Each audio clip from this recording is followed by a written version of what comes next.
अस्सलाम वालेकुम। उस चंद दिन पहले एक वीडियो में आपको दिखाया था कि जो ये गोभी के ऊपर राख का इस्तेमाल वो कैसे कर रहे हैं और उसके क्या फ़वाइद हैं।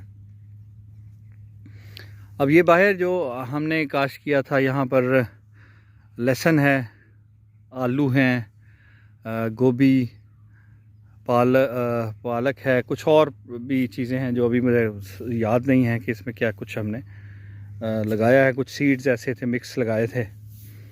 कोशिश की है कि हम सारी चीज़ों को इस दफ़ा ट्राई करें ताकि नेक्स्ट के लिए हमें पता हो कि किस चीज़ कौन सी क्रॉप जो है वो हम लगाएं और उसका हमें क्या फ़ायदा होगा। इसमें मटर भी हैं, ये नज़र आ रहे हैं।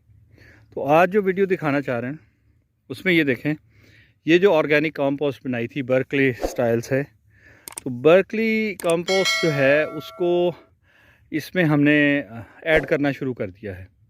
उसका तरीकाकार ये देखें कि ये नीचे थोड़ा सा स्प्रिंकल कर रहे हैं उसको हल्का सा इसमें ऐड करके और उसके ऊपर फिर मल्चिंग कर देंगे। ये सारी जहाँ जहाँ मल्च किया हुआ आपको नज़र आ रहा है, इसके नीचे कंपोस्ट डाल दिए। और ये कंपोस्ट की क्वांटिटी देखने में लगता है कि बहुत कम क्वांटिटी है, हकीकत में तो ऐसा ही है।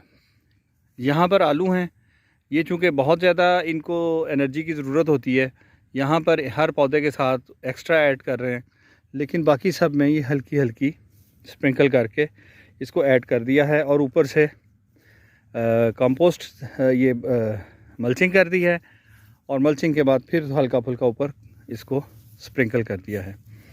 इसका तरीकाकार क्या है और इसकी वजह क्या है, रीज़न समझना ज़रूरी है। रीज़न ये है कि बेसिकली जो इसके अंदर बैक्टीरिया पैदा हुआ है कंपोस्ट में, नेचुरल ऑर्गेनिक कंपोस्ट जो बनाई है, उसको हम यहाँ माहौल दें अगर वही वाला, तो ये कंटिन्यू करेगा।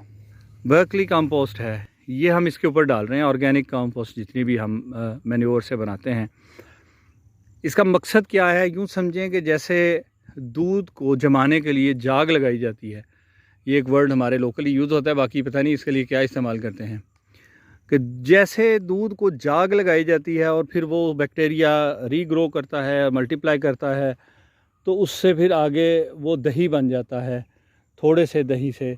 इसी तरह ये भी एक जाग लगाई जा रही है। इसके अंदर जो बैक्टीरिया है वो यहाँ पर जब उसको हम ज़मीन पे डाल देंगे और ऊपर से मल्चिंग कर देंगे, तो नीचे नमी रहेगी, तो वो बैक्टीरिया मल्टीप्लाई करेगा, बढ़ेगा और इसकी कंपोस्टिंग जो है ये डिकम्पोज़ होना शुरू हो जाएंगे ये मल्च, और ज़्यादा तेज़ी से होंगी। और भी जो इसके अंदर जड़ी बूटी होगी, जो हमारा इसके अंदर पहले हल चलाने के बाद जो कुछ इसके अंदर बच गया है, उसको बड़ी तेज़ी से वो डिकम्पोज़ करेगा और हमारे लिए वो ताज़ा खाद बनना शुरू हो जाएगी।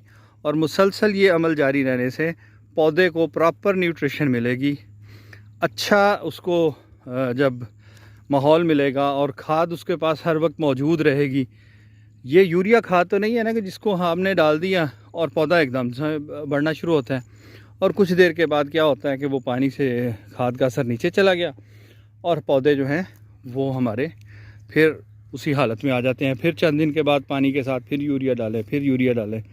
और दूसरा ये कि जो नेचुरल ऑर्गेनिक कंपोस्ट होती है वो अगर उसको इसी तरह डाल के ढाँप दिया जाए, ज़मीन में शामिल हो जाए, तो इससे ऑर्गेनिक मैटर भी जो है वो बढ़ेगा और लाइफ इसके नीचे बढ़ेगी, केंचुए पैदा होंगे, वो लाइफ जो पौधों के लिए ज़रूरी है वो पैदा होगी। तो पौधे जो हैं वो सेहतमंद होंगे और उनसे हम अच्छी फसल ले सकेंगे और मुसलसल पौधों को खाद की जो फ्राहमी है वो जारी रहेगी। ये उनकी हेल्थ के लिए बहुत बेहतर है। तो ये चीज़ें हम कर रहे हैं, प्रैक्टिस करते जा रहे हैं, साथ साथ आपको दिखाते जाएंगे।